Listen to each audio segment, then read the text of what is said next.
হাদিসে আসছে যাদের ছেলে মেয়েরা অল্প বয়সে মারা যায়, যায় না? অনেকের যায় না? অনেকেরই যায়। আমারও একটা গেছে, কারো 4 বছর, কারো 5 বছর, 7 বছরের ছেলে পানিতে পড়ে, রোড অ্যাক্সিডেন্টে মরে, আগুনে পড়ে মরে, পড়ে না? আমার একটা 4 বছর হওয়ার পরে পানিতে পড়ে মারা গেছে। ভাই খুব কষ্টের বিষয়, এটা বললে পরে বুক ফাইটে যায়। যাহারে বাচ্চা কোলে নিয়ে মাটি দেওয়া কত কষ্ট, বাপ বাইসে থাকতে বাবার সন্তানের লাশ, ছেলের লাশ বাবার ঘাড়ে, যেই বাবা নিচে ওই বাবাই বোঝে, মেয়ের লাশ বাবার ঘাড়ে কত বোঝা, তালাক খাইয়া যেই মেয়ে বাবার ঘরে ফিরে আসছে ওই বাবাই বোঝে এর কত যন্ত্রণা। আর ওই বাবাই বোঝে যেই বাবা এই 2টা হাত দিয়ে ছেলের বুকে মাটি দেয়, ওই বাবা ছাড়া, ভুক্তভোগী বাবা ছাড়া কেউ কাউকে বোঝাইতেও পারবে না। এজন্য ভাই গভীর মনোযোগ দেখেন, খুব বেদনা পড়া হাদিস শোনাই। মা বোন যারা আছেন, সন্তান মারা যাইতেই পারে, দিচ্ছেন কে, নিবেন কে? এজন্য হতাশ হওয়া যাবে না। মুসলিম শরীফের হাদিসে আসছে, নাসাই শরীফের ভিতরে হাদিসটা আসছে, যদি কোনো মা বাপ যদি অল্প বয়সে সন্তান মারা যায়, মাসুম বাচ্চারা মারা যাওয়ার পরে যদি ওই মা বাপ হতাশ না হইয়া, কান্না তো আসবেই, কিন্তু কান্নাটা আসার আগে মুখে যদি একবার আলহামদুলিল্লাহ বলে, কি বলেন তো? যদি মুখে বলে আলহামদুলিল্লাহ, এই সংবাদটা আল্লাহ শোনেন, শোনা মাত্রই আল্লাহ তাআলা ফেরেশতাদেরকে বলে, কিরে আমার বান্দা কি বলছে? আলহামদুলিল্লাহ বলছে। কোন টাইমে বলছে জানোস? কি হয়েছে? আল্লাহ ওর কলিজার ধন হারিয়ে গেছে, কলিজার সেরা ফাটা ফাইটে যায়, এরপর আলহামদুলিল্লাহ বলছে। আল্লাহ তাআলা ফেরেশতাদেরকে বলেন, আমার যে বান্দা বান্দিরা দুনিয়াতে এই মাসুম বাচ্চা হারাইয়া আলহামদুলিল্লাহ বলছে, আর দেরি করিস না, এই ফেরেশতারা দলেরা তাড়াতাড়ি যা, এই মা বাবার জন্য জান্নাতের ভিতরে একটা বাড়ি বানায়, জান্নাতে একটা বাড়ি বানা। কি নিয়ামতের হাদিস শোনাইলাম ভাই, আমল হবে তো ইনশাআল্লাহ। আল্লাহ না করুক যদি আমাদের কারো বাচ্চারা মরে যায়, চিল্লানি দেওয়ার আগে বলবেন আলহামদুলিল্লাহ, পরে চিল্লাইবেন, আগে কি বলবেন? আলহামদুলিল্লাহ। যদি বলতে পারেন, আল্লাহ তাআলা ফেরেশতাদেরকে বলেন, লেখ ওর আমলনামার ভিতরে আলহামদুলিল্লাহ বলছে। বাইতুল হাম মানে জান্নাতের ভিতরে বাড়ি বানাইছস, ওখানে একটা গেট বানা, গেটের মধ্যে লিখে রাখ বাইতুল হাম মানে প্রশংসার ঘর। এই মাসুম বাচ্চা হারিয়েও যারা আলহামদুলিল্লাহ বললো, আমি আল্লাহ তাআলা এই প্রশংসার ঘরের মালিক তাদেরকে বানায় দিলাম। সুবহানাল্লাহ। এজন্য ভাই আমরা গভীর মনোযোগ, যে কথাটা বলতেছিলাম, অবশ্যই মাসুম বাচ্চারা মা বাবার জন্য নিয়ামত, দুনিয়ায় পয়সা থাকতেও নিয়ামত। এই মাসুম বাচ্চা যদি মরে যায়, এটাও মা বাবার জন্য। এজন্য আল্লাহর হাবিব বলেন, এ মায়ার উম্মতেরা শোনান, তার মধ্যে কঠিন মুসিবতের দিনে যদি কারো মাসুম বাচ্চা দুনিয়া থেকে বিদায় হয়ে যায়, এই মাসুম বাচ্চার হাসরের ময়দানে দাঁড়ায় বলবে, ওগো রব্বে কারীম, আমার মা বাপকে আইনা দাও। আল্লাহ রাব্বুল আমিন বলবেন, কি করবা? ওই মাসুম বাচ্চারা সেই দিন কিয়ামতের কঠিন মুসিবতের দিনে মা বাবার জন্য সুপারিশকারী হবে। সুবহানাল্লাহ। কিন্তু এখন একটা কথা কইতে পারেন, হুজুর আমার তো একটা ছেলে মারা গেছে, তাইলে তো আমার এখন নামাজ রোজার আর দরকারই নেই, কি মনে করেন? আমার তো ছেলেরা মরেই গেছে, আমার তো আর টেনশন নাই, এখন তো আমার চিন্তা ভাবনা নেই, নামাজের কোনো প্রয়োজনও নাই। পরবর্তী আয়াতের তরজমা শুনলে বাকিটা বুঝবেন। এতক্ষণ পর্যন্ত আল্লাহ নবীকে হাদিয়া কে দিলেন? হাদিয়ার নাম সূরা কাউসার। যে আপনাকে এত নিয়ামত দিলাম, যখন আপনি মায়ের পেটে, যে তখন আমি আপনাকে ভুলি নেই। আপনার মা কুয়ার কাছে যাইতে পানি আমি আল্লাহ উপরে উঠে দেই, আপনার ভালোবাসায় চাঁদ জমিনে নামায় দেই, আর আপনার নাম থাকবে কতদিন? তুমি আল্লাহর নাম থাকবে যতদিন। এই যে নিয়ামত আপনাকে দিলাম, নিয়ামতের নাম কাউসার। সুবহানাল্লাহ বলেন। নিয়ামতের নাম কি? কাউসার। এরপরে আল্লাহ নবীকে আল্লাহ রাব্বুল আমিন সান্ত্বনা দিয়া বলেন, ফাসাল্লি লিরাব্বিকা ওয়ানহার। ওগো বন্ধু, কানলে শুধু চলবে না, ফাসাল্লি লিরাব্বিক। এখন রবের প্রশংসা আদায় করবেন কি কইরা? সন্তান হারায় গেছে, কাঁদলে চলবে না। এখন আপনি কি করেন? ফাসাল্লি লিরাব্বিক, আপনার রবের জন্য আপনি নামাজ পড়েন। সুবহানাল্লাহ। এবার বোঝেন, যেই নবীর জন্য আল্লাহ বড় পাগল, যেই নবীর জন্য আল্লাহর এত ভালোবাসা, যেই নবীর সামনে কোনো গুনাহ নাই, যেই নবীর পিছনে কোনো গুনাহ নাই, আল্লাহ তাআলা ওই নবীকে বলেন ফাসাল্লি লিরাব্বিক, আপনার রবের জন্য নামাজ পড়েন। তাহলে নবীর যদি নামাজ লাগে, উম্মতের নামাজ দরকার আছে না নাই? আছে না নাই? তাহলে আমরা যদি মনে করে সিজদার মতো সিজদা একটা দিলেই হয়, নামাজ পড়বো একদিন, নামাজ পড়ে দুনিয়া হইছে কারা, এমন মুসলমান আমার আপনার সমাজে আছে না নাই? মনে রাখবেন বাবা, নামাজ পড়া ফরজ, এটা বিধান। নামাজ না পড়লে ডাইরেক্ট তাকে কাফের বলা যাবে না, হুকমান যদি সে কাফের হয়। কিন্তু বাবা, নামাজ থেকে কেউ যদি ব্যঙ্গ পড়ে, নামাজ পড়ে ধনী হইল কারা, নামাজ পড়বো একদিন, সিজদার মতো সিজদা একটা দিলেই হয়, এমন কথা বললে সে ডাইরেক্ট বেঈমান হয়ে যায়, ইমানদার থাকতে পারে না, ইমানদার থাকতে পারে না বাবা। এই জন্য নবীর যদি নামাজ লাগে, উম্মতেরও নামাজ লাগে কিনা বলেন?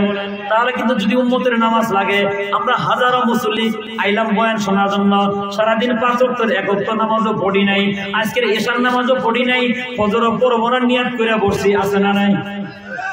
নাই নাই আছে। এরকম 1000 মাহফিল শোনার চাইতে বাবা ফজরের নামাজের একটা সিজদার দাম আল্লাহর কাছে বেশি। এজন্য বয়ান হবে কম, আমল হবে অনেক বেশি। কিয়ামতের ময়দানে সর্বপ্রথম বান্দার নামাজের হিসাব নেওয়া হবে। আল্লাহর নবী বলেন, আউয়ালু মা ইউহাসাবু বিহিল আবদু ইয়াউমাল কিয়ামাতিস সালাহ। কিয়ামতের ময়দানে সর্বপ্রথম বান্দার নামাজের হিসাব নেওয়া হবে কিসের? আওয়াজ দেন, কিসের? নামাজের। বাস, কর্তৃপক্ষের যে নির্দেশ এটাও বাস্তবায়ন করা হবে। 2 মিনিট। নামাজ যদি সুন্দর হয় কি ফায়দা? আল্লাহ রাব্বুল আলামিন বলেন, যদি কোনো বান্দার নামাজ বড় সুন্দর হয়, বান্দার আমল যদি বড় সুন্দর হয়, বান্দা দুনিয়াতে রিজিক নিয়ে টেনশন করে, মাথার ঘাম পায়ে ফেলায়, রিজিকের মধ্যে বরকত হচ্ছে না, আমার আল্লাহ শোনায় দিলেন, ও বন্ধু উম্মতদেরকে শিখায় দেন, উম্মতের নামাজ যদি সুন্দর হয়, ওই বান্দার হায়াতের গ্যারান্টি দিব আমি আল্লাহ। বান্দার নামাজ যদি বড় সুন্দর হয়, ওই বান্দার রিজিকের গ্যারান্টি দিব আমি আল্লাহ। সুবহানাল্লাহ। আমল কয়টা? নামাজ যদি সুন্দর হয়, আমল যদি বড় সুন্দর হয়, আল্লাহ রাব্বুল আমিন বলেন, মান আমিলা সালিহাম মিন যাকারিন আও উনসা ওয়া হুয়া মুমিন ফালানুহিয়ান্নাহু হায়াতান তাইয়্যিবা ওয়া লানাজজিয়ান্নাহুম আজরাহুম বিআহসানি মা কানু ইয়ামালুন। আল্লাহ রাব্বুল আমিন বলেন, ঈমান আনার পরে কোন বান্দার আমল যদি বড় সুন্দর হয়, ঈমান আনার পরে কোন বান্দার যদি আমল আর ঈমান যদি বড় সুন্দর হয়, ফালানুহিয়ান্নাহু হায়াতান তাইয়্যিবা, আমি আল্লাহ তাআলা তার হায়াতের গ্যারান্টি দিব। হায়াতের গ্যারান্টির 1 নম্বর অর্থ হলো আয় রিজকান হালালান তাইয়্যিবা, আমি আল্লাহ ওই বান্দাকে দুনিয়ায় বড় উত্তম রিজিক দিব। সুবহানাল্লাহ। বুঝবেন কেমনে? মজার একটা হাদিস শোনাই বাবা।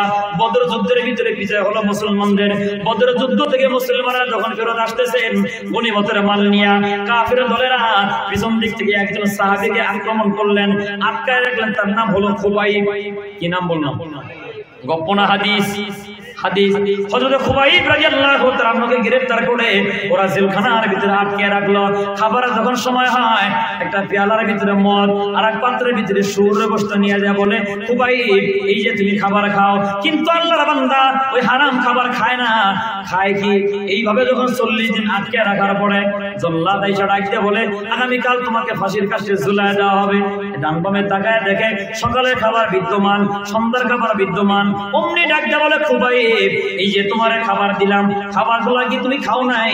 খুবাইব বলে, না না না, এই খাবার মুসলমানদের জন্য শোভনীয় নয়, যার কারণে খাবারটা আমি খাই নাই। তাহলে তুমি বাঁচলা কেমনে? ফাতেমা নামক একজন রমণী ওই জেলখানার ভিতরে ছিলেন। তোরে আসার পরে বলে, এই নাদানের দলেরা বুঝলে না, খাবারের যখন প্রয়োজন হয়, আল্লাহর বান্দার যখন ক্ষুধা লাগে, আমি তাকায় দেখি আল্লাহর বান্দা নামাজে দাঁড়ায় যায়। নামাজ শেষ হওয়ার পরে ডানে বামে যখন সালাম ফিরায়, সালাম শেষ হওয়ার পরে যায় নামাজের দিকে তাকায় দেখে বিনা মৌসুমের খাবার কে যেন তার যায় নামাজের ভিতরে দিয়া যায়। এই বাবা আওয়াজ দিয়ে বলেন, কে দিয়ে যায়? আমরা আল্লাহ ডাক দিয়ে বলেন, ফালানুহিয়ান্নাহু হায়াতান তাইয়্যিবা, পবিত্র হায়াত আমি আল্লাহ তাকে দান করে দেই। মানে পবিত্র রিজিক আমি আল্লাহ খাওয়াই, হারাম রিজিক খাওয়া লাগে না। এইভাবে 40 দিন যাওয়ার পরে এবার পবিত্র হায়াত আল্লাহ কেমনে দেয় লক্ষ্য করে দেখেন। খুবাইব রাদিয়াল্লাহু তাআলা আনহুকে 40তম রাতে পার হয়ে যাওয়ার পরে সকালবেলা যখন শুলে চড়ায় দেওয়া হবে, খুবাইবকে ডাক দিয়ে বলে, খুবাইব তোমার কি জীবনের কোনো শেষের ইচ্ছা আছে? হযরত খুবাইব বলে, না না না, আমার জীবনে কোনো শেষ ইচ্ছা নাই। আমার জীবনের একটাই শেষ ইচ্ছা, সেটা হলো আমি আমার নবীর জন্য, আমার আল্লাহর জন্য 2 রাকাত নামাজের পারমিশন চাই। সুবহানাল্লাহ। নামাজ শেষ করলেন, চুলের ভিতরে চড়ায় দেওয়া হলো। হাদিস শরীফের ভিতরে পাওয়া যায়, খুবাইব রাদিয়াল্লাহু তাআলা আনহুকে চুলের ভিতরে চড়ায় দেওয়ার পরও আরো 40 দিন ওই কাফের দলেরা চুলে রাখলো। রোদ আসলে পরে শুকায়, বৃষ্টি নামলে পরে ভেজে। জিবরাইল ডাক দিয়া বলেন, ওগো বন্ধু, আপনার সাহাবী খুবাইব রাদিয়াল্লাহু তাআলা বদরের একজন দামি সাহাবী চুলের ভিতরে চড়ায় আছে, বলেন না আপনারা সাহাবীদেরকে 2-1 জন ডাক না, খুবাইবের লাশটা একটু নামায় আনো। আল্লাহ নবী ডাক দিয়া বলেন, এ সাহাবা, তোমাদের ভিতরে কেউ কি আছো? আমার খুবাইবের লাশটা তোমরা নিয়ে আসবা। 10 জন মর্দে মুজাহিদ সাহাবী দাঁড়ায় গেলেন। আর ডাকতে বলো, নবীজি এই যে 10 জন দাঁড়ায় গেলাম, হয় নিজেরা মরবো, না হয় খুবাইবের লাশটা আনবো। সুবহানাল্লাহ। গপ্প শোনাই দিছে না হাদিস? 10 জন চলে গেলেন গভীর রাত, ঘোড়া চালায় গেলেন, গিয়া দেখেন খুবাইবের লাশটা শুলের ভিতরে, লাশটা নামাইলেন, ঘোড়ার উপরে লাশটা শোয়াইলেন, ওই কাফেররা ঘুমায় গেছে। ঘোড়া যখন চালাইলেন, এক ঘোড়ার উপরে 3 জন, একজন ঘোড়া চালায়, মাঝখানে খুবাইবের লাশ, আর একজন লাশটা ধরে আছে। 3 জন মানুষ হওয়ার কারণে ঘোড়া বড় চিহিচি শব্দ করে, ঘোড়ার শব্দ শুনে ওদের ঘুম ভেঙে গেল। একজন আর একজনকে ডাকতে বলে, কি ব্যাপার, শুলের ভিতরে তো খুবাইবের লাশ নাই, অবশ্যই মুসলমানের লাশটা চুরি করে নিল। ঘোড়ার আওয়াজ এইদিকে, তোমরা দৌড়ে আওয়াজ ওইদিকে লক্ষ্য করে যাও, আর তোমরা মুসলমানদেরকে গ্রেফতার করো, আর খুবাইবের লাশটা আবার তোমরা শুলের ভিতরে ঝুলাই দাও। মুসলমান খুব দিনের কানে কথাগুলো বুঝি, ওরাও দৌড়ে গেল ঘোড়া ধরার জন্য। পিছন দিক থেকে মুসলমানরা বলে, আমরা তাকায় দেখি ঘোড়া খাইতেছে বড় ভাব, এখন কি অবস্থা। সাথে সাথে খুবাইবের লাশটা আমরা জমিনে নামাইলাম, খুবাইবের হাতটা ধরে মাপ চাইলাম, আর বললাম, ও রাসূলুল্লাহ সাহাবী খুবাইব, আমরা বড় আশ্চর্যান্বিত হয়ে গেলাম, তোমার লাশটা মনে হয় নিয়ে যাইতে পারলাম না, যদি আমরা তোমার লাশ নিয়ে রওনা হই আমরাও ধরা পড়ার সম্ভাবনা আছে। একজন আরেকজনকে ডাকতে বলেন, ও মিয়া, খুবাইবের লাশটা তোমরা এই মাটিতে রাইখা যাবা, খুবাইবের যে একটা ছেলে আছে মাত্র 8 বছর বয়স, ওর সাথে যে ওয়াদা করলাম বাবার লাশটা তোমরা নিয়ে যাবা। খুবাইবের ছেলে যদি বলে, আমার আব্বার লাশটা কোথায়, আমার আব্বার আইনা দাও, জবাব কি তোমরা দিতে পারবা? ভাই কেউ কথা বলে না, চলো আবার উঠাও। খুবাইবের লাশটা আবার ঘোড়ার উপরে উঠানো হলো। অনেকটা যাওয়ার পরে যখন দেখতেছে সর্বনাশ, আমরাও ধরা খাওয়ার সম্ভাবনা আছে, আবার লাশটা জমিনে নামাইলেন। 10 জন সাহাবী একসাথে জমিনের ভিতরে হাত দিয়ে সিজদা করে কাঁদে, আর বলে, ওরে জমিন, খুবাইবের লাশটা আমরা নিতে পারলাম না। খুবাইবের ঈমান বড় সুন্দর ছিল, খুবাইব বড় দামি মানুষ ছিল, খুবাইব বড় মুহাব্বতের মানুষ ছিল, আল্লাহর কাছে রাসূলের কাছে বড় মুহাব্বতের মানুষ ছিল। এ জমিন, আমরা খুবাইবকে নিতে পারি নাই, পারলে তুমি খুবাইবকে হেফাজত করো। মুসলমানরা বলে, আমরা টাকা দেখি জমিন ফাইটা 2 ভাগ হয়ে গেছে, জমিন থেকে আওয়াজ বের হয়, ওরা পারবে না আর খুবাইবকে নিয়ে যাইতে। ও রাসূলুল্লাহ সাহাবী, তোমরা খুবাইবের লাশ আমি জমিনের ভিতরে ঢুকাইয়া দাও। আমার আল্লাহ বলেন, ফালানুহিয়ান্নাহু হায়াতান তাইয়্যিবা, ঈমান যদি সুন্দর হয় বান্দা, তোমার আমল যদি সুন্দর হয়, তোমার লাশটা যদি ওরা শহীদ যদি করে দেয়, ওই লাশের সাথে বেয়াদবি করতে পারবে না, হেফাজত করব আমি আল্লাহ সুবহানাল্লাহ। এজন্য বাজার আল্লাহ নবীকে আমার আল্লাহ ডাকতে বলেন, ফাসাল্লি লিরাব্বিকা ওয়ানহার, আপনার রবের জন্য নামাজ পড়েন, আপনার রবের জন্য আপনি কুরবানি করেন। সুবহানাল্লাহ। এরপর আর একটা হাদিয়া, ইন্না শানি আকা হুয়াল আবতার, আপনার দুশমন যারা ওরাই আবতার হবে, ওরাই নির্বংশ হবে। এই ব্যাপারে অনেক লম্বা আলোচনা পরবর্তী সুযোগ হলে বলবো ইনশাআল্লাহ। তো আজকে এ পর্যন্তই থাকেন। এখন পর্যন্ত নবীকে আল্লাহ সান্ত্বনা দিয়ে হাদিয়া দিলেন সূরার নাম সূরায়ে কাউসার। কাউসারের সংক্ষিপ্ত ব্যাখ্যা শুনলাম, শোনার পরে নবীকে সান্ত্বনা দিয়ে আল্লাহ কি বললেন, ফাসাল্লি লিরাব্বিক, আপনার রবের জন্য আপনি নামাজ পড়েন। আর ওয়াদা করলাম আমি আল্লাহর নাম থাকবে যতদিন, আপনার নামও দুনিয়ায় থাকবে ততদিন। ইন্না শানি আকা হুয়াল আবতার, আপনার দুশমন যারা ওরাই ধ্বংস হবে, আর আপনার বন্ধু যারা তাদেরকেও নিরাপত্তা দিব আমি আল্লাহ। সুবহানাল্লাহ। জিজ্ঞাসা করা হলো, আমার বন্ধু কারা? আল্লাহ নবীর একটা বলেন, 3 গুণ যাদের ভিতরে থাকবে ওরা আল্লাহর বন্ধু। সুবহানাল্লাহ। কয় গুণ? কথা কয় না, কয় গুণ? 1 নাম্বার, কোরআনের কথা বলবে যারা, এরা আল্লাহর বন্ধু। বলেন তো এরা কারা? আল্লাহর বন্ধু। কোরআনের কথা বলবে যারা, এরা কারা? আল্লাহর বন্ধু। আর একটা দল থাকবে, এরা কোরআনের কথা শুনবে। কি বলছে বলেন তো? তাহলে এই 2 দল আছে না নাই? এক দলে বলে আর এক দলে শোনে। 3 নাম্বার আরেকটা দল থাকবে, ওই দলে সহযোগিতা করবে। কি করবে? কথা কয় না, কি করবে? সহযোগিতা করবে। দেখবেন এক হুজুরে মাদ্রাসা পড়ায়, আর ছাত্ররা আইসা মাদ্রাসা পড়ে কমিটির লোক সহ গোটা এলাকার সবাই মিলে টাকা অর্থ সম্পদের যোগান দেয়। আছে না নাই? তাহলে এই 3 দল যারা আল্লাহর বন্ধু হবে তারা ভালো করে বুঝছেন। একজনের ধন, একজনের মন, একজনের ধন, কিছু মানুষের ধন, সব মানুষের মন, কিছু মানুষের জন, এই সব মিলিয়ে হলো ইসলাম। সব মিলিয়ে কি? কিছু মানুষ ধন মানে কেউ ছেলে মেয়ে দিবে, কিছু মানুষের ধন, কিছু মানুষ ধন সম্পদ দিবে, আর সব মানুষের মন মানুষের যখন সুন্দর হবে দেখবেন এরাই যখন কাজ করবে এরা সবাই আলহামদুলিল্লাহ। তাহলে বোঝা যায় আলোচনা করে মজা পাওয়া যাবে, শুই নাও মজা পাওয়া যাবে। মা বোন যারা শুনতেছেন আপনাদেরকেও বলি গভীর মনোযোগ। আমাদের মায়েরাও সকালবেলা মুক্তবে পাঠাইছে, পাঠায় নাই? মেয়েদেরকে এখনো পাঠায়, কয় যাও কয়েকটা সূরা কিরাত মুখস্থ করো, বিয়া পাস করতে লাগবো। বিয়া পাস বোঝেন তো? মানে বিয়ের ইন্টারভিউ সময় এসে জিজ্ঞাসা করবে যে তুমি কোরআন তেলাওয়াত জানো? হ্যাঁ কোরআন তেলাওয়াত জানি। বড় তো মাশাআল্লাহ তেলাওয়াত অনেক সুন্দর, কিন্তু বেটি যে ভুল করছে যারা দেখতেছে তাদের খবর নাই। কারণ আগের আমলের মা বোনদের কথা বলতেছি, মেয়েদেরকে বলতে একটু কোরআন শেখো, সূরা ফাতিহা, সূরা ইখলাস, সূরা কাউসার। তাহলে বিয়ে পাস করতে যতটা সূরা লাগে তার মধ্যে এটাও একটা। আর আমরা এখানে যারা বসছি অন্য কোন সূরা মুখস্থ না থাকলেও সূরা কাউসার মুখস্থ আছে তো। ভূমিকা ছাড়া সরাসরি কোরআনে হাকিম থেকে আলোচনা হচ্ছে। তবে কোরআন এবং হাদিসের আলোচনা শোনার পরে যদি কারো খারাপ লাগে আল্লাহর রাস্তায় আমার মাফ করুন, কারণ আপনার সাথে আমার কোনো বিরোধ নেই। সম্মানিত হাজিরিন, সূরা কাউসার, এই যে ইন্না আতাইনা কাল কাউসার, এই কাউসার শব্দ থেকে এই সূরার নামকরণ করা হয়েছে সূরা কাউসার। নাজিল হইল কখন? যেটাকে শানে নজুল বলা হয়। আল্লাহ নবী সাল্লাল্লাহু আলাইহি ওয়াসাল্লাম, নবী মুহাম্মদুর রাসূলুল্লাহ সাল্লাল্লাহু আলাইহি ওয়াসাল্লাম কালামে হাকিমের দাওয়াত দিচ্ছেন। হাদিসে আসছে নবীর কালামে হাকিমের দাওয়াত শুনে যত না কাফের মুসলমান হয়েছে তার চাইতে বেশি মানুষ মুসলমান হয়েছে নবীর চেহারা দেখে। সুবহানাল্লাহ আওয়াজ কিন্তু আমরা ওইভাবে দিতে পারি নাই। আমি আবারও শোনাই, নবী কোরআন তেলাওয়াত করে মানুষদেরকে দাওয়াত দিচ্ছেন। কোরআনের দাওয়াত পাইয়া যত না মানুষ মুসলমান হয়েছে তার চাইতে বেশি কাফের মুসলমান হয়েছে নবীর চেহারা দেখে। কারণ আসা মাত্রই যখন মানুষ আসতেছে, আবু জাহেল বলে যায়ও না, লোকটা পাগল। দেখি তো কেমন পাগল। আয়েশা দেখে না আসলে যা বলছে তা না।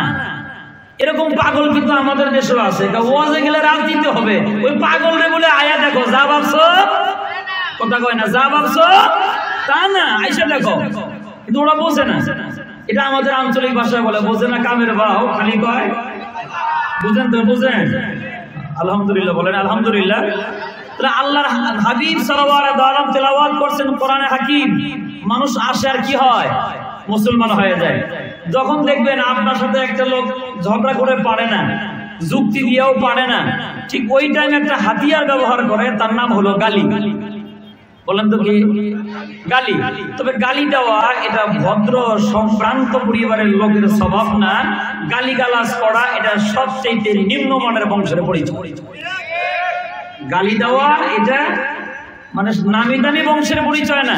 আপনি ভাবতেছেন একজন দামি মানুষকে বাজারে গালি দিচ্ছেন, আপনাকে মানুষ বাহাবা দিবে না, আপনাকে আরো দূর দূর করে তাড়ায় দিয়া ওই জ্ঞানী ব্যক্তিকে বলবে। মনে কিছু নিবেন না, লোকটা আধা পাগল, মাথার তার ছিঁড়া, যার কারণে আপনাকে বকলো। তাহলে যেই লোকটাকে আপনি গালি দিলেন তার সম্মান বাড়লো না কমলো? আওয়াজ দেন, কি হয়েছে? বাড়ছে। ঠিক এরকম একটা ঘটনা সূরা কাউসারে এটা বড় হয়েছে। আল্লাহর নবীর সাথে আবু জাহেল কোন দিক থেকে যখন পারতেছে না, এখন শেষ পর্যন্ত নবীকে গালি দিচ্ছে। বলেন তো কি দিতেছে? গালি দিচ্ছে। গালির নাম হলো আফতার। গালির নাম কি? এটাও সূরা কাউসারের ভিতরে আছে, ইন্না শানিয়াকা হুয়াল আফতার। এই আফতারের 21টা অর্থ আছে। আর 21টা অর্থের এক একটা তর্জমা নিয়েও ব্যাখ্যা করলে এক একটা রাত্রের প্রয়োজন। আমি একটা নিয়ে বলবো, গভীর মনোযোগ। এই যে ইন্না শানিয়াকা হুয়াল আফতার, আফতার কাকে বলে? আফতার ওই ব্যক্তিকে বলা হয় যে লোকটা মারা যাওয়ার পরে তার নাম নেওয়ার মতো মানুষ থাকে না। নাউজুবিল্লাহ বলেন না। আর ওই গালি দিল কারে? আল্লাহর নবীকে। কেন? আবু জাহেলের টার্গেট হলো যে মুহাম্মদ আফতার হয়ে গেছে। জিজ্ঞাসা করছে আফতার কাকে বলে? যেটা আমাদের গ্রামগঞ্জের আঞ্চলিক ভাষা আটখুরা বলে। কি খুরা? আটখুরা। চিন্তা করে দেখেন, এই আটখুরার গালি কাকে দিল? আল্লাহ নবীকে দেওয়া হলো। জিজ্ঞাসা করছে আপনি আটখুরা কেন বললেন? মুহাম্মদের তো মেয়েরা আছে। থাক মেয়েরা, মেয়ে দিয়ে কারো ইজ্জত সম্মান বাড়ে না। বংশ পরম্পরা বাড়তে হলে ছেলে লাগে। মুহাম্মদের মেয়েও আছে, ছেলেও আছে, কথা ঠিক, কিন্তু মুহাম্মদের মেয়েরা বাঁচে, ছেলেরা বাঁচে না। এই যে মোহাম্মদ আটখুরা হয়ে গেছে, এটাকে আরবিতে বলা হয় আফতার। ওরা কয় মোহাম্মদ আফতার হয়ে গেছে। আল্লাহর হাবিবের 3 নম্বর ছেলেটা যখন বিদায় হয়ে গেলেন, আল্লাহ নবী ছেলেটা বলে কাঁদতেছেন, ও রব্বে কারীম, সন্তান দিলা তুমি, নিয়ে গেলা তুমি, আমাকে কেন তুমি আটখুরার গালি শোনাইলা? একটু বুঝে থাকলে বলবেন তো। আল্লাহর হাবিব সাল্লাল্লাহু আলাইহি ওয়াসাল্লামকে যে গালি দিল, আর আল্লাহ নবী ছেলেটা বলে যে কাঁদতেছেন, দুনিয়ার কেউ না জানলেও কে জানেন? কে জানেন? আল্লাহ রাব্বুল আলামিন জিবরাইলকে ডাকতে বলে, তাকায় দেখ জিবরাইল, কোন নবী আকাশের দিকে একবার তাকায়, আমার বন্ধু সিজদায় পড়ে কাঁদে, এ জিবরাইল, এ তো আমার ওই পয়গম্বর, যে পয়গম্বর তার মায়ের পেটে ছিল যতদিন, আমি আল্লাহ আমার বন্ধু মুহাম্মদ কেউ ভুলি নেই ততদিন। সুবহানাল্লাহ। আল্লাহ রাব্বুল আলামিন বলেন, জিবরাইল, আমার পয়গম্বরকে ওরা আত্মরা গালি দেয়, আমার পয়গম্বরকে ওরা আত্মারের গালি শোনায়, আমার বন্ধুকে আমি আত্মারের গালি শোনানোর জন্য দুনিয়ায় পাঠাই নাই। আমার বন্ধুকে আমি আল্লাহ তাআলা দুনিয়ায় তার ইজ্জত আর সম্মান বাড়ানোর জন্য পাঠাইছি। সুবহানাল্লাহ। আল্লাহ রাব্বুল আলামিন বলেন, রাফা'না লাকা যিকরাক, ও আমার পয়গম্বর, আপনার নাম আপনারা শোনা আমার সুখ্যাতি আমি আল্লাহ আরো উঁচু মনে দিব। ওরা যতই আপনাকে গালি দিক, আপনারা সম্মানের গ্যারান্টি দিলাম আমি আল্লাহ। সুবহানাল্লাহ। ওরা নবীকে গালি দিলেন, আর নবীর ইজ্জতের হেফাজতের দায়িত্ব কে নিলেন? স্বয়ং আল্লাহ রাব্বুল আলামিন দায়িত্ব নিয়ে আল্লাহর নবীকে সান্ত্বনা দিয়ে বলে, বন্ধু, ওরা আপনাকে গালি দিক, কিন্তু আমি আল্লাহ আপনার সাথে ওয়াদাবদ্ধ, তামাম পৃথিবীর জমিনে যত নবী এবং রাসূল ছিল সবাইকে যেই পরিমাণ ভালোবেসেছি, একা আপনি নবীকে তার চাইতে বেশি ভালোবেসেছি। আল্লাহ রাব্বুল আলামিন স্মরণ করে দিয়া বলে, ও আমার হাবিব, আমি আল্লাহ রাব্বুল আলামিন দুনিয়ার জমিনে আদম বানাইলাম, আদম নবীকে বানায়া আদম নবীর নামের শেষের ভিতরে আমি আল্লাহ দেখলাম আদম তুমি সফিউল্লাহ, মুসা নবী বানায় বললাম মুসা তুমি কালিমুল্লাহ, ঈসা নবী বানায় বললাম ঈসা তুমি রূহুল্লাহ, ইসমাইল বানায় বললাম ইসমাইল তুমি জবিহুল্লাহ, আর আপনি বন্ধু মুহাম্মদকে বানায় বললাম বন্ধু তুমি হাবিবুল্লাহ। খলিলুল্লাহ মানে যিনি আল্লাহর জন্য পাগল, যারা আল্লাহ পাইতে চায় তাকে বলে খলিল, আর আল্লাহ যার জন্য পাগল তাকে বলে হাবিব। সুবহানাল্লাহ। এজন্য কালামে হাকিম পড়লে বোঝা যায় অন্যান্য নবীদের ব্যাপারে আল্লাহ তাআলা যখন কিতাব পাঠাইতেন, মুসা পয়গম্বরকে আল্লাহ বললেন সিনাই প্রান্তরে সে কিতাব নিয়ে যাও। জাবুর কিতাব যখন নাজিল করলেন, দাউদ পয়গম্বরকে বলেন ঘর থেকে বের হয়ে কিতাব নিয়ে যাও। কিন্তু আমার আপনার নবীকে আল্লাহ তাআলা একবারও ডাকে নাই। আল্লাহ জিবরাইলকে বললেন সাবধান, এই বন্ধুর জন্য আইন হলো অন্যরকম, আমার বন্ধু থাকবে যেখানে তুই জিবরাইল ওহী নিয়ে যাবি সেখানে। আবার আমার বন্ধুর নাম নিয়ে ডাকবি না, আমার বন্ধু যখন থাকবে চাদর গায়ে দিয়ে তুই ডাক দিবি ইয়া আইয়ুহাল মুজাম্মিল, ও কম্বলওয়ালা, ইয়া আইয়ুহাল মুদ্দাসির, ও চাদরওয়ালা, নাম ধরে ডাকিস না। বন্ধুরে বড় মহব্বত করি। সুবহানাল্লাহ। আরে আমার ওই বন্ধু সিজদায় পড়ে কাঁদে, জিবরাইল আমার বন্ধুর মাথার ভিতরে আমার বুকেতে হাতটা দিয়া বল, ও বন্ধু কাঁদতে হবে না, আল্লাহ তাআলা আপনাকে সান্ত্বনা দিচ্ছেন। সুবহানাল্লাহ। আল্লাহ নিজে সান্ত্বনা দিয়া বলে, আমার হাবিব, ওদের আত্মার গালি শুই না, আত্মার গালি শুই না, আপনি হতাশ হয়ে গেলেন। আপনি হতাশ হইলে চলবে না, তার কারণ আপনি নবীকে দুনিয়ায় আমি আল্লাহ তাআলা পাঠাইছি, সন্তানও আমি আল্লাহ দিয়েছি, সন্তানও আমি আল্লাহ নিয়ে গেছি। এই সন্তান নিয়ে যাওয়াটাও আপনার জন্য একটা রহমত। সুবহানাল্লাহ। আপনি ভাবতেছেন আমি আল্লাহ আপনার প্রতি নারাজ, ও আমার হাবিব, আমি আল্লাহ কিন্তু আপনার উপরে নারাজ নই, কারণ আপনি যখন আপনার মায়ের পেটে তখনও তো আমি আল্লাহ আপনাকে ভুলি নাই। সুবহানাল্লাহ। আর এখন তো আপনি জমিনের ভিতরে পদার্পণ করলেন, যখন আপনি আপনার মায়ের পেটের ভিতরে ছিলেন তখনও আমি আল্লাহ তাআলা আপনাকে ভুলি নাই। বুঝবেন কেমনে? মাওয়াহিদুল লুদুনিয়া সিরাতের নির্ভরযোগ্য কিতাব থেকে আমি আপনাকে শোনাই।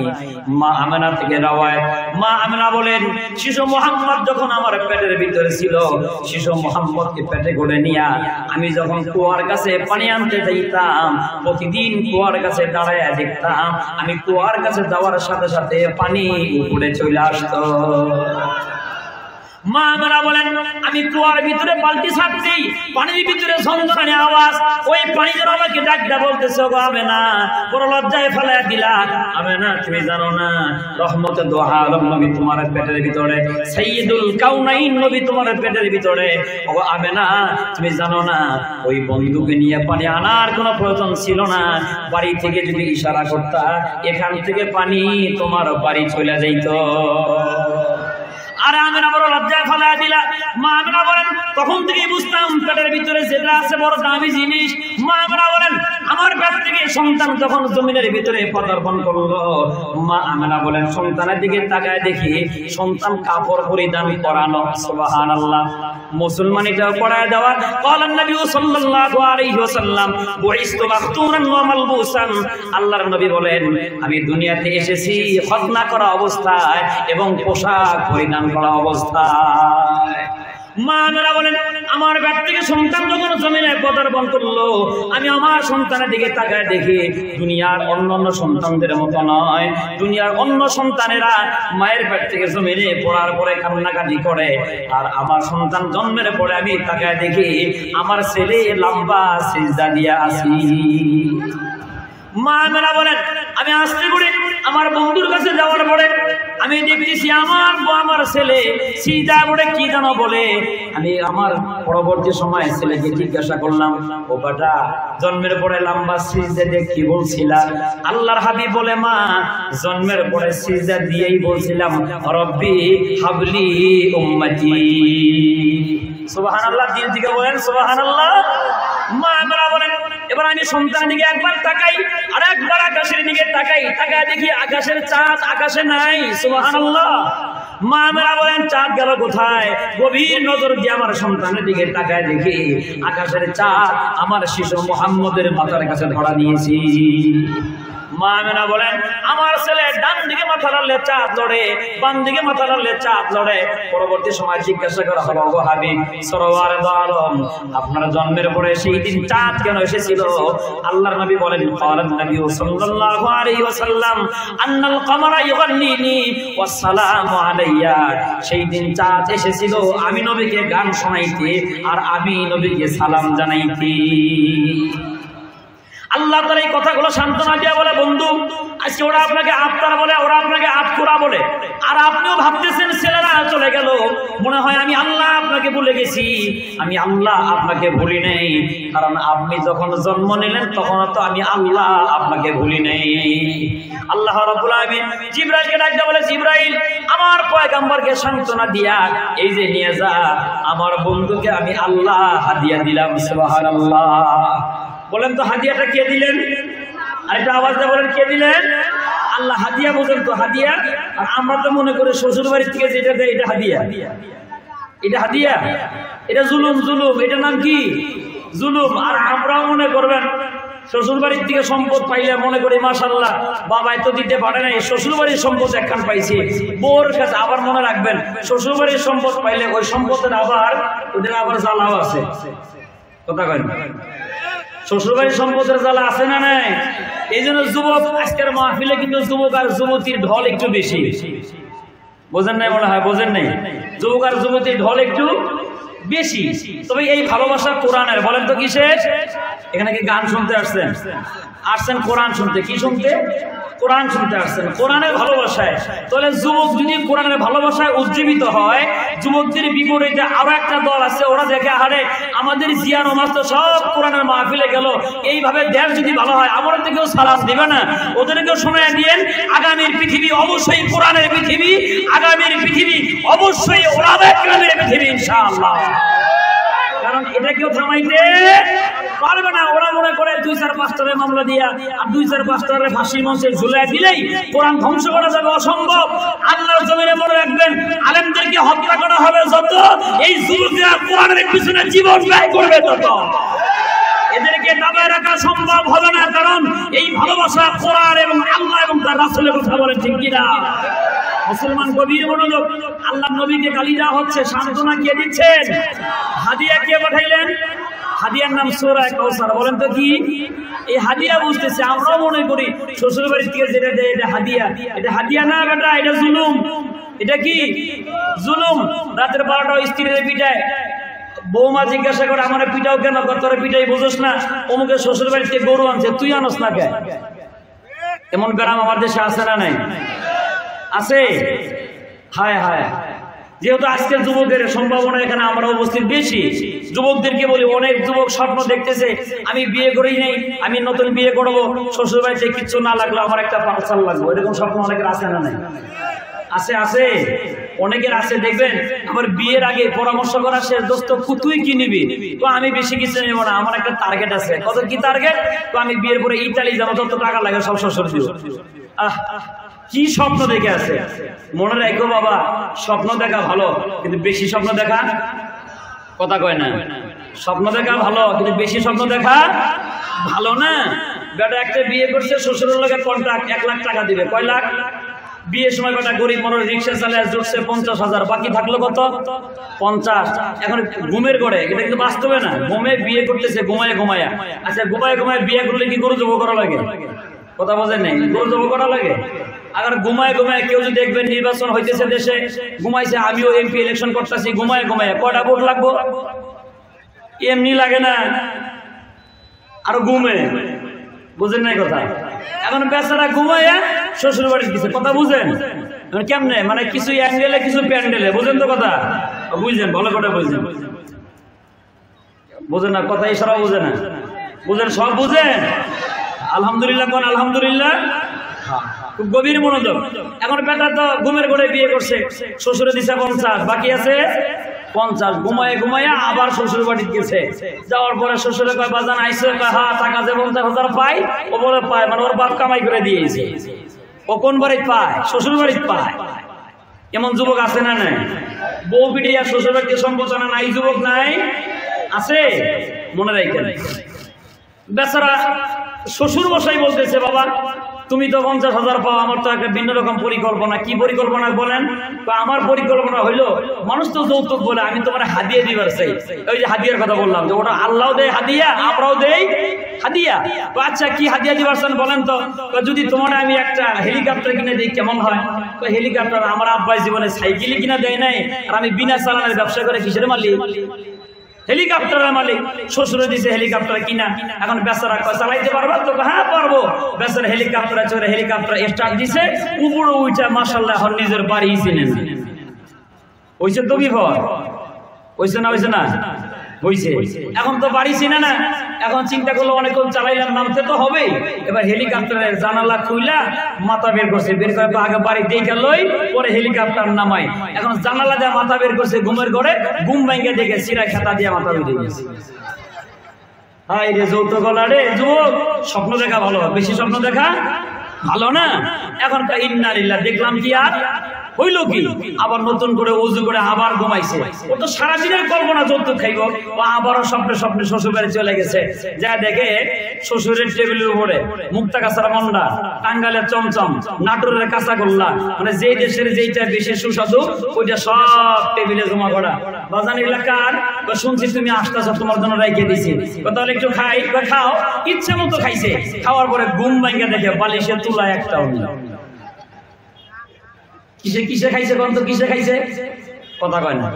স্বপ্নে খাইছে, স্বপ্নে। আজকেও হাজারো মানুষ স্বপ্ন দেখে, খালি যৌতুকের স্বপ্ন না, কেউ দাদার স্বপ্ন বাস্তবায়ন করতে চায়, কেউ বাবার স্বপ্ন বাস্তবায়ন করতে চায়। মনে রাখবা, আল্লাহ এবং রাসূলের স্বপ্ন বাদ দিয়া বাপ দাদার স্বপ্ন বাস্তবায়ন করতে চাইলে ওই সিরা খেতা দিয়ে মাথা বের হবে, আর না হলে তুলা খায়া মরবা। বাবার স্বপ্ন বাস্তবায়ন হবে না, বাবার স্বপ্ন বাস্তবায়ন হবে না।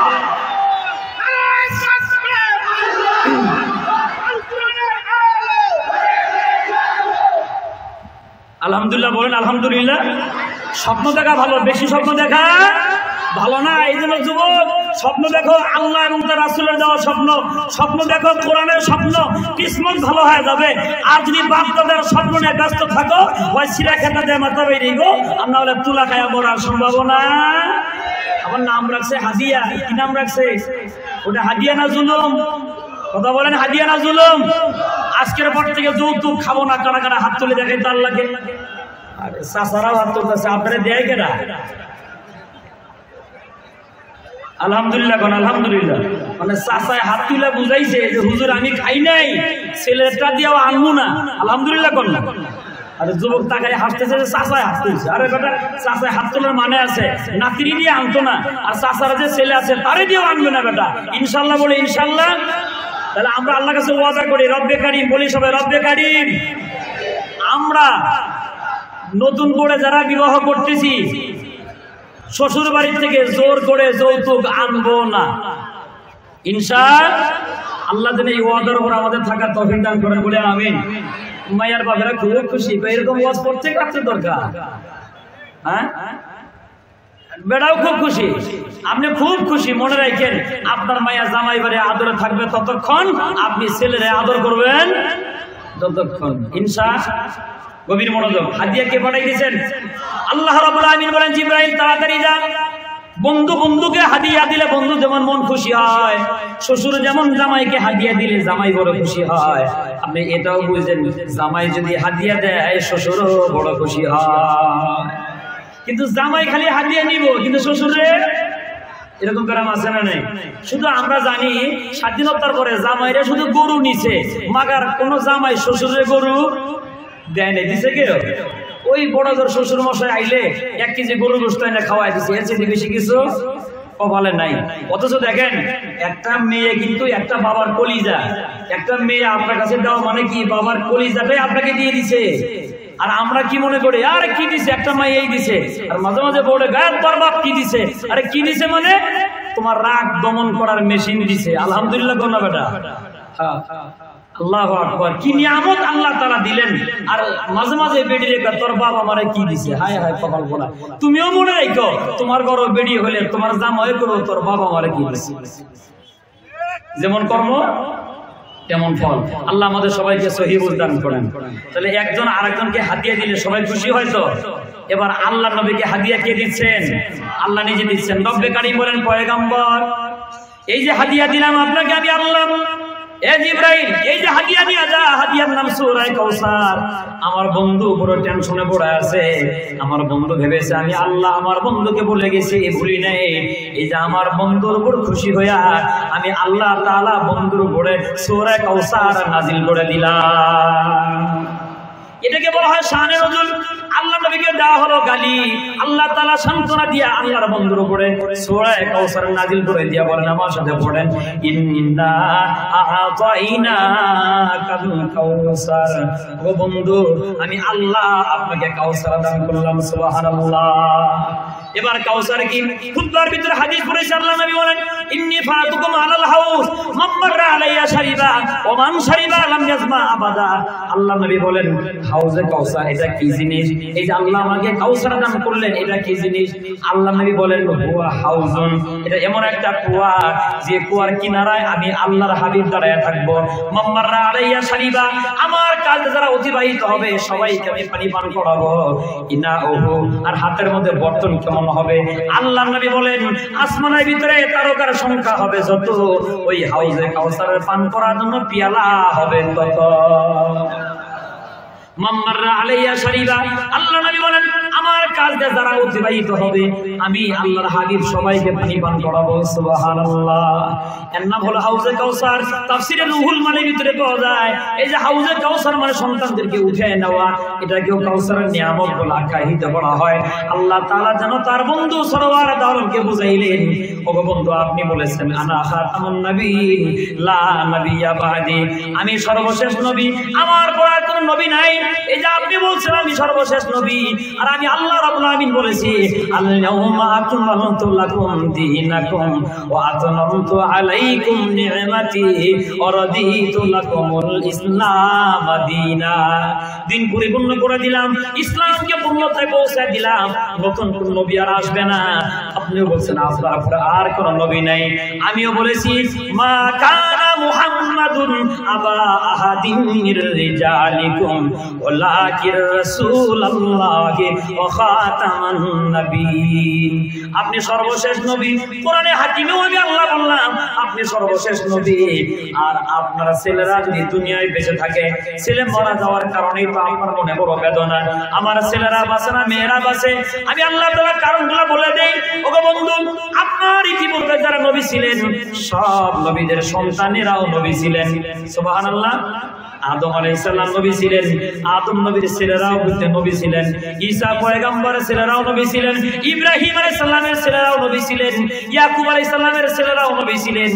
আপনি নবীর ছেলেরা যদি 40 বছর হায়াত পায়, হয় নবুয়ত দেওয়া লাগবে, না হয় নবুয়ত দেওয়া হবে না, দুইটার যে কোনো একটা।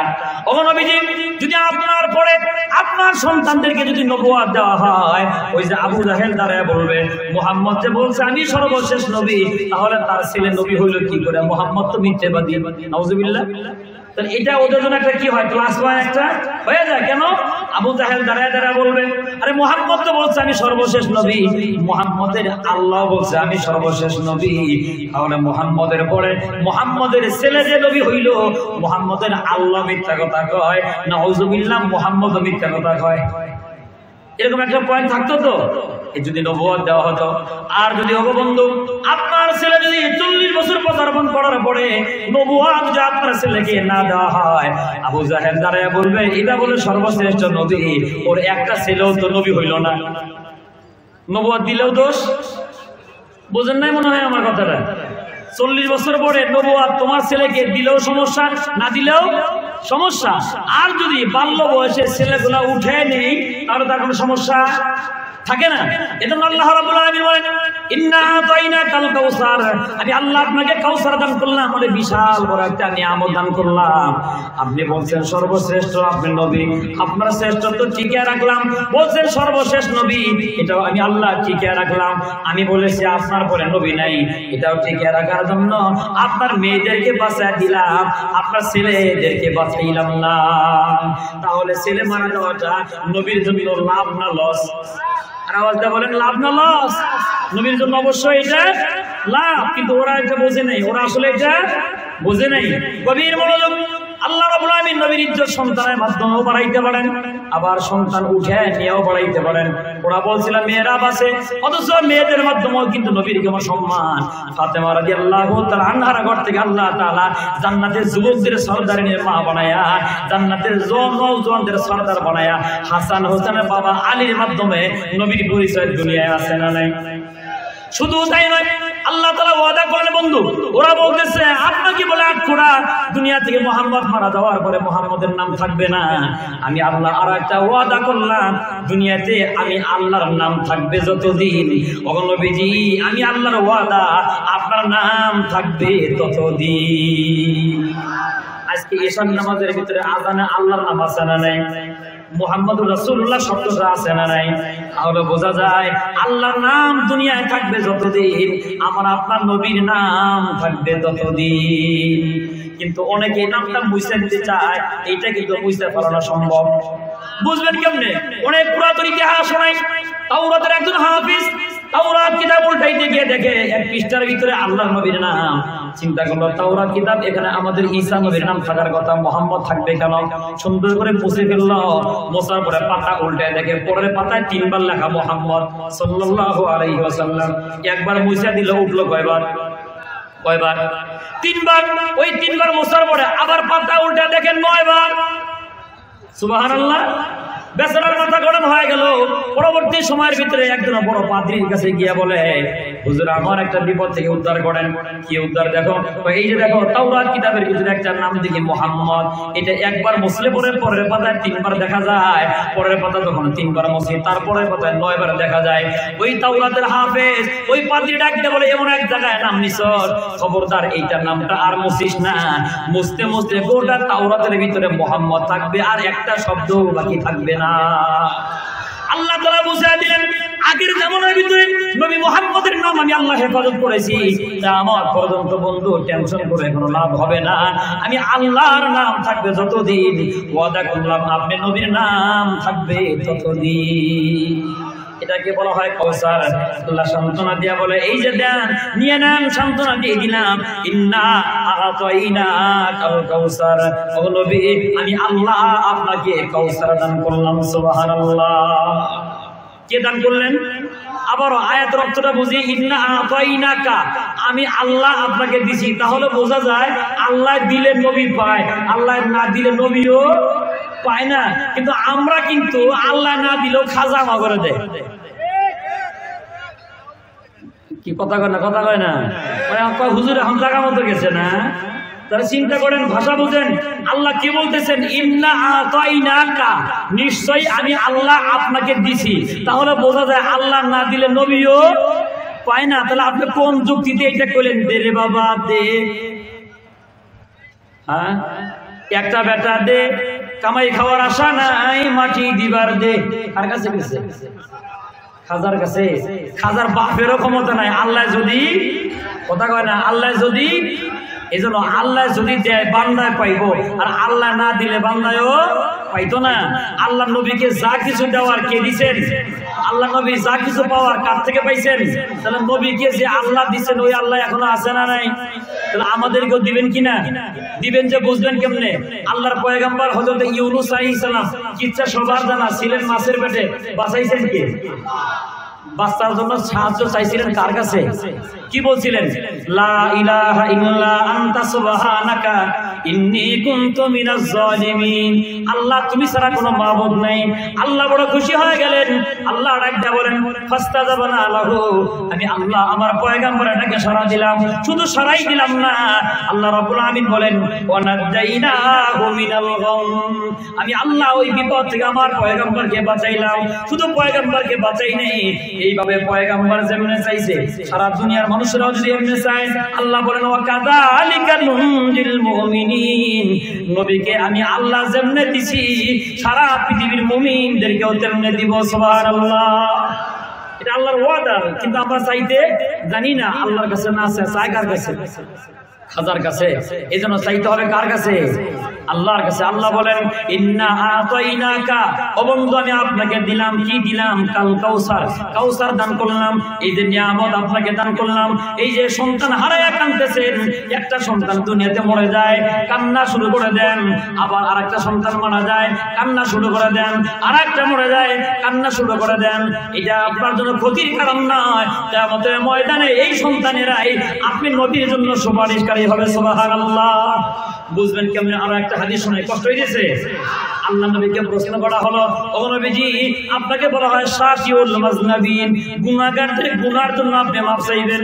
সুবহানাল্লাহ, গুনাহগারদের গুনাহ মাফ কে চায়?